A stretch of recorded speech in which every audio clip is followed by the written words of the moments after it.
Hello, എന്തൊക്കെയുണ്ട് വിശേഷം? സുഖാണോ? 2025 കഴിഞ്ഞു, നമ്മൾ 2026 കയറി. എന്തൊക്കെയാണ് നിങ്ങളുടെ പുതിയ ന്യൂ ഇയർ തീരുമാനങ്ങൾ? ഞാൻ കഴിഞ്ഞ ദിവസം ഒരു മീറ്റിങ്ങിന് പോയിട്ടുണ്ടായിരുന്നു.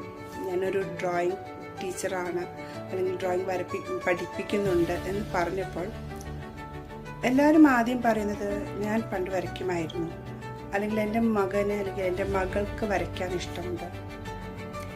ഓക്കെ, അത് നല്ലൊരു കാര്യമാണ്.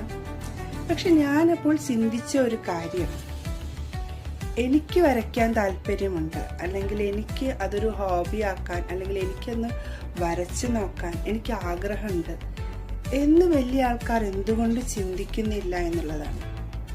കാരണം ഈ വര എന്നത് ഒരു പെർട്ടിക്കുലർ കുറച്ച് പേർക്ക് മാത്രമുള്ളതാണ്, അല്ലെങ്കിൽ ചെറുപ്പത്തിൽ ടൈം പോകാൻ വേണ്ടി ചെയ്യുന്ന ഒരു കലാരൂപം മാത്രമായി വരയെ കാണുന്നത് എന്തുകൊണ്ട് എന്ന് എനിക്ക് മനസ്സിലാകുന്നില്ല.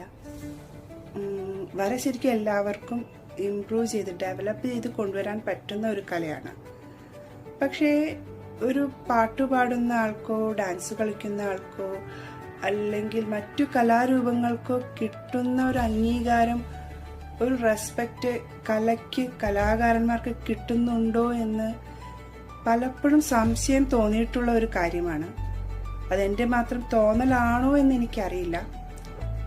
പക്ഷെ അതിൽ എന്തെങ്കിലും സത്യമുണ്ടെന്ന് നിങ്ങൾക്ക് തോന്നുന്നുണ്ടോ?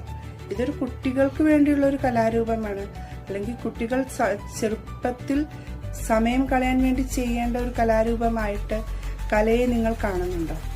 കല ഞാൻ ഉദ്ദേശിക്കുന്നത് വരയെ നിങ്ങൾ കാണുന്നുണ്ടോ?